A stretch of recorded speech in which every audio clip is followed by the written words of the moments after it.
Well, hello there, YouTube. I'm Jack, and this is Raw Tropical Living. Thanks for joining me today. Hope everybody is doing well out there and is ready for a great weekend. I tell you what, I'm sitting here on Friday around 12 o'clock in South Alabama with absolutely perfect weather. Perfect weather. It's going to be about 78, maybe 80 degrees today, blue skies, very low humidity, so it's not sweating outside. In fact, I'm going to get a workout in this afternoon, and I think it's going to be pretty much like this all weekend. So warm weather is here. Anyhow, today I want to talk about my raw food diet staples for summer. Guys, if you're not already subscribed to the channel, I'd appreciate if you go down and hit that subscribe button now. Then be sure you click on the little bell and check send notifications so you'll stay subscribed to the channel.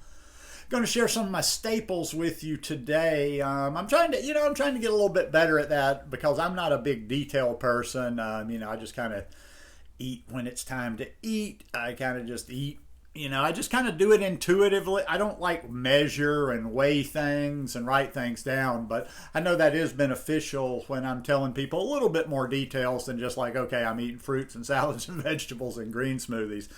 So I thought today would be a good time with the summer coming, and I'm hopefully going to do some shopping this weekend to talk about my staples.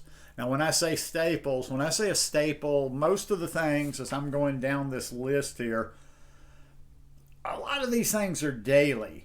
The ones that aren't daily are probably 5 out of 7 days of the week. So when I just kind of kept this list of the things that I am really hitting all the time. Obviously, there's other stuff that I'm constantly throwing in, like, maybe ingredients for salad dressings and this, but this is what I'm considering right now to be the most important things. Bananas, bananas, bananas. Why bananas? Because always bananas. No matter whether I'm here or in Costa Rica, bananas is always going to be that staple because it's cheap and easy to find.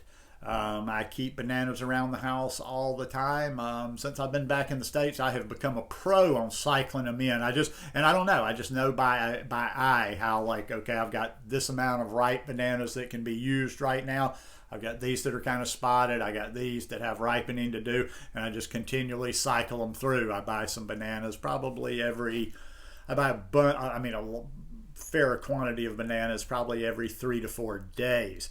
So lots and lots of bananas. There's always going to be bananas. There's been bananas since day one on this lifestyle. I wish I could push a button and see how many bananas I've had in the last 9 years. Mangoes. Now, how regular they are will depend on, what I'm able to get here in this little town in South Alabama, because I don't make as many trips as I used to down to Pensacola. I try to, if I can keep it to every few weeks. But if the mangoes get good and I'm not getting good mangoes around here, I'll be a little bit more tempted to slide down to the Asian market on the weekend and pick some up.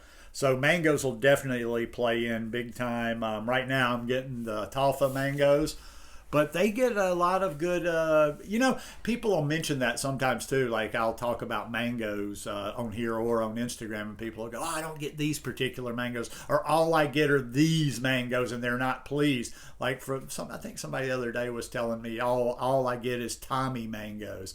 Well, it just depends on where you are, because in Costa Rica, I got like Tommy mangoes were some of my favorite ones. So you just kind of got to, always be trying your mangoes. And I don't have any secret tricks. People are like, well, how do you pick them? I've just gotten used to it. I kind of know. You'll know a couple of times in your area. Like if you buy, I know if I buy a couple of times at my Walmart and they're not good, don't buy anymore for a while. So just kind of, buy a bunch of them, get used to it. It goes by feel. You just kind of learn. You learn with them. But mangoes are always around the house. I need to stop that. I can't do a commentary on every single one of the food. Blueberries. We have a blueberry festival every year. In fact, I think that's about a month from now. So the local blueberries will be around. They may already be some around, but the local blueberries will be around in the next month. I'm going to load up on blueberries again this summer. I'm going to have a lot of berries. Berries are one of the best fruits for you out there. They're just very healing to the body. So blueberries, this is going to be a big summer of blueberries. Watermelon. You know how I like my watermelon, and you know how I like to hydrate with my watermelon juice in the morning. Once again, somebody always asks, why juice? Why juice? Why don't you eat it? Because I like my juice. I like the cleanliness of it. I like the process of it. I like the ritual of getting up, blending it, straining it, having it in my mason or ball jar, and just sipping on it like it is. I ain't worried about the fiber. You got to go watch a couple. If you think I got to worry about fiber, go watch a couple of my what I eat in a day videos. I get plenty of fiber every day, so I'm gonna drink my juice. Romaine. That's just that's the best lettuce I get around here, and I like romaine. It's not my favorite. But it's okay. I like butterleaf lettuce. I forget some of purple lettuce. I forget some of I forget names of things. I'm an old drunk with an addled brain. If I don't use something, or if I haven't thought of something in a while, I forget the names of it. But the romaine's good here. It's a reasonable price. I make a salad. I'd say about 5 out of 7 days of the week. So I always have romaine around. I always use a big full head of romaine as my base. Kale. That's my other green. I go through a lot of kale. Just finished a smoothie about 30-40 minutes ago, big green smoothie, and I packed it with kale. And the kale, I would probably say with the green smoothies, I'm about like that too. Probably not every single day, probably on average about 5 out of 7 days of the week. So I'm eating a lot of kale. I buy these big bags of kale at Walmart. It's pretty economical. They're about $2 a bag for, I forget how big they are, about 20 ounces or whatever. So there's always some in pretty much it's kind of like the bananas. Every time I go to the grocery store, I get at least one bag of kale. Purple cabbage. You guys saw that one where I was talking about and you might want to watch that one. There's one about my big cleansing salads for summer, or just the big fresh salads for summer. And I was talking about how I've been chopping up a lot of stuff and putting in there. Purple cabbage. I'm keeping purple cabbage on the reg. In fact, this afternoon I've got to chop some more. I believe I used the last of mine yesterday, but it's just really good for that gut biome. And since a lot of people, especially when it's raw, have a problem digesting purple cabbage or any kind of cabbage, that's why I use my food processor. And you'll see that if you go back and look at that video on big cleansing salads for the summer, is that I use my food processor and chop it up into smaller parts. Like I just put it in there and I pulse it till it gets down to really small pieces, easier on the digestion. And I do the same exact thing. I do broccoli. I keep a little container of purple cabbage. I keep a couple of container of broccoli, a couple other things I'll get to.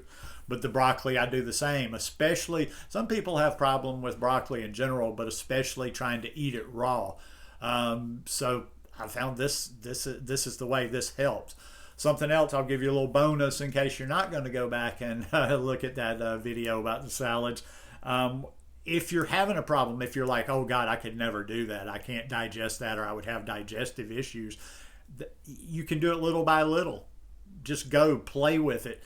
Chop yourself up some purple cabbage, chop yourself up some broccoli, and if you have a problem with it, start small and increase. Put a tablespoon of chopped purple cabbage, put a tablespoon of chopped broccoli. If you don't have a problem with that, gradually add a little bit more. Carrots, I do the same. I'm kind of getting psychedelic with my salads the last month or so. And before that, they were kind of boring. I wasn't putting much in there but the romaine, but carrots. So I'm keeping in a container right now, purple cabbage, broccoli, carrots, and purple onion. Those are my ones I like to keep chopped up in ingredients. Then I just I usually, and for soaking my romaine, somebody will ask me how I clean it. I just put it in a bowl of water, pour a little vinegar in there, and let it soak. So I start with my that base of the lettuce, then I put my purple cabbage, broccoli, carrots, and purple onion in there, and then comes the next ingredient of the salad. Sometimes I'll put it in my green smoothies as lentil sprouts. Go check my channel too. I think I've got some videos I did one not too long ago on sprouting and the reason for sprouting, but I have a couple on there, but highly recommend. That's something that I have been adding in about 9 or 10 months now, and it definitely is a game changer.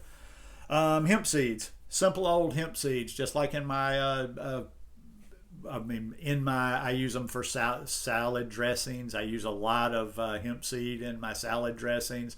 I use them in smoothies too. And I just had some in a green smoothie. A little bit of extra protein, good ratio for the omega 3s. So those hemp seeds are just like good stuff. I keep a bag of hemp seeds in the house. There's always a bag of hemp seeds in the house. Never not a bag of hemp seeds in the house. And the last one, it's actually going to be a cooked food, because that is probably what I'm trying to use for my calories to keep the weight up this summer. I'm going to probably, not that I eat a lot of it anyway, but I'm going to kind of try to even take the cooked food I eat and limit that a little bit more. And the main staple, especially if they're good this summer, and I got some better ones last week, is sweet potatoes. I find that for the cooked food, it digests for me. If I can put 2 big sweet potatoes on my salad, and I don't notice when I'm eating them, mixing them with a salad like that, and I've got plenty of hydration, and plus I'm eating a lot of greens while I'm eating the potatoes. I don't find any real, like, in other words, I don't feel the cooked food drop.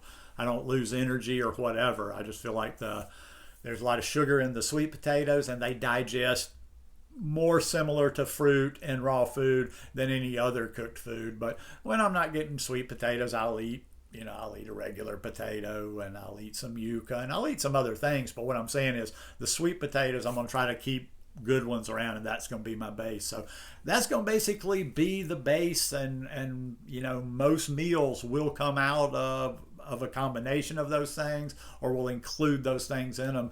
And there's some things that I have on the reg that I probably didn't remember, but that's my top list right there. So anyhow, hope you guys enjoyed this video today. If you like it, please give me a thumbs up. Have a great weekend, and I'll see you at the start of the week. Peace.